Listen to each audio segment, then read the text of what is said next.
জানি না ওটাকে, না এখানকার ভাষায় ওটাকে নিমকি বলে।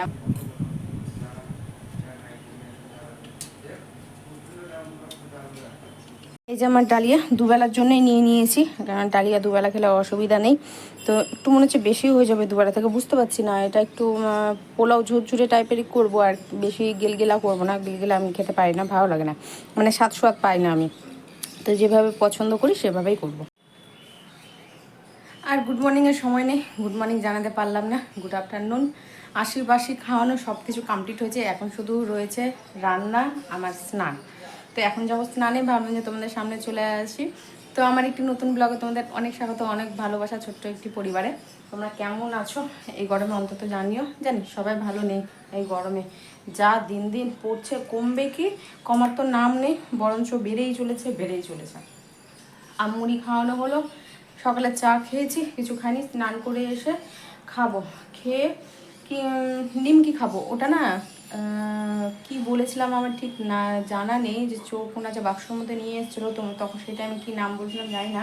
ওটাকে না এখানকার ভাষায় ওটাকে নিমকি বলে, আমরা গজা খাজা এরকম কিছু একটা বলেছিলাম। তো আমরা কিন্তু তাই জানি। তো কলকাতার ভাষা এটাকে মানে ভাষা বলাটা ভুল হবে, কলকাতার লোকেরা ওটাকে নিমকি বলে। তো ভাবছি নিমকি খেয়ে নেবো, খেয়ে জল খাবো। আজকে আর ছাতু খেতে ইচ্ছা করছে না, সে লেবু জলটা অবশ্যই খাবো গরমটাকে একটু ঠিকঠাক রাখার জন্য, শরীরটাকে এনার্জি বাড়াতে হবে না গরমে। তো রান্না বলতে শুধু ভাত হবে, তরকারি সবই রয়ে গেছে, মাংস আছে, 2 পিস মাছ আছে, হয়ে যাবে, অসুবিধা নেই। জোটোরও তরকারি আছে, ঝিঙের তরকারিটা, কেননা ওটা দুবেলারই হয়েছিল, কেন একবেলা ও কালকে মাংস খেয়েছিল, ওই বেলা মাছ খেয়েছে, আর একটা মাছ আর ঝোল থেকেই গেছে। তো সেটা জোটোর হয়ে যাবে, মাংস মাছ ওর হয়ে যাবে। আর আমি করবো ডালিয়া, যেটা আমি একটু রেডি করে রেখেছি ডালিয়াটা, মানে জাস্ট প্রেশারে দিয়ে ভেজে সিটি মারলে হয়ে যাবে আমার কমপ্লিট। সোয়াবিন ভিজিয়ে রেখেছি, সোয়াবিনটা ওতেই দেবো, ডালিয়ার ভেতরেই দেবো, তাহলে সোয়াবিন দিয়ে একটা খিচুড়ি টাইপের হয়ে যাবে। রান্না কমপ্লিট, ভাত হয়ে গেছে আমার, ডালিয়াও হয়ে গেছে। জোটোর ভাতটা ঠান্ডা করতে দেবো, এখন 1:30টার কাছাকাছি বাজবে। 1:40 বাজে, ঠিকই বলেছি, 1:30টার কাছাকাছি বাজে। সব কিছু হয়ে গেছে, স্নান সেরে এসে ভাত আর এদিকে ডালিয়াটা করলাম, হয়ে গেছে। দিয়ে আমি একটু ফিটফাট হয়ে নিয়ে তোমাদের সামনে আসলাম। তো ডালিয়া প্রেশারে ভাত, হ্যাঁ প্রেশারে ভাপও নেমে গেছে, কিন্তু একবার খুলে অন্তত না দেখতে হবে সোয়াবিন দেওয়া ছিল কি না, মাপ মতো জল দেওয়া হয়েছে, এবার কম হয়েছে না বেশি হয়েছে সেটা দেখতে হবে আমাকে। আর এখানে সমস্ত কিছু বার করে রেখেছি, দেখতেই পাচ্ছ এখানে রাখা রয়েছে।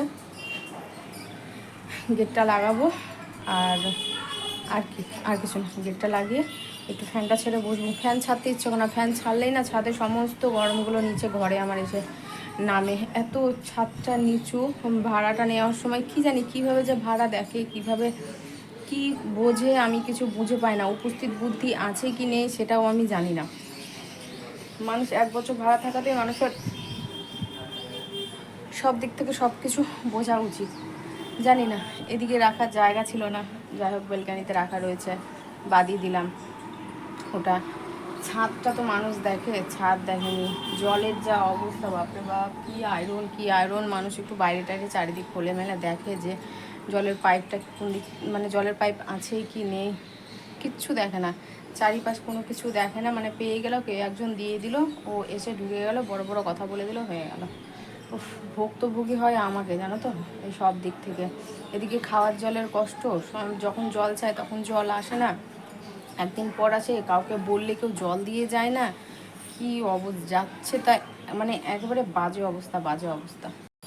খেতে বসার আগে আমার যা কাজ সেটা আমি কমপ্লিট করে নিয়েছি, এখন আমাদের খাওয়ার পালা। বিশেষ করে আমার খাওয়ার পালা, একজন তো নিজের মনোযোগ সহকারে খায়, নিজের মতো করে চলে, নিজের মতো করে হাঁটে, নিজের মতো করে চলাফেরা করে, নিজের মতো করে স্নান করে, সব কিছু নিজের মতো করে করে। আমি একমাত্র একা ঘরের মধ্যে আছি, যে হ্যাঁ একজন কেউ আছে, আর আমার জোড়ো, ব্যাস আমরা দুজন ছাড়া কেউ নাই। জোড়োকে যদি না ছেড়ে তাহলে ঘরের মধ্যে আমি একা ছাড়া আর কেউ নেই।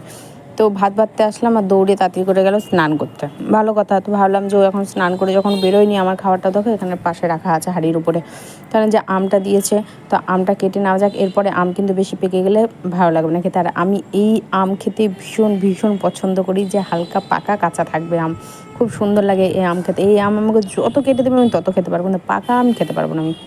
হয় একটু ইচ্ছে হলে 1 কামড় নিলাম বা 2 কামড় নিলাম, ব্যাস, তার বেশি খেতে পারি না। এর মধ্যে একটু বিট লবণ মেশাবো, উফ কি বলবো। যদিও বা কাটা তোমরা এখন দেখতে পাচ্ছ, কিন্তু এটা তো কখন খেয়ে হজম করে নিয়েছি। এতে একটু বিট লবণের ছিটা নেব, ব্যাস এবার খাবো। তো কেটে ফ্রিজে রেখে দেবো, এখন তো খাবো না, এখন খাবারটা খাবো। খাবার ঠিক 15-20 মিনিট পর একটু মুখটা উসখুস করবে যে কী করব কী খাবো, তখন এই আমটা নিয়ে বসে যাবো, এই স্বাদের আমার আমটা নিয়ে। তো এখন একটু বিট লবণ নিয়ে নিই সাথে, ও যখন বেরোচ্ছে ততক্ষণ আমার একটা কাজ কমপ্লিট হয়ে গেল।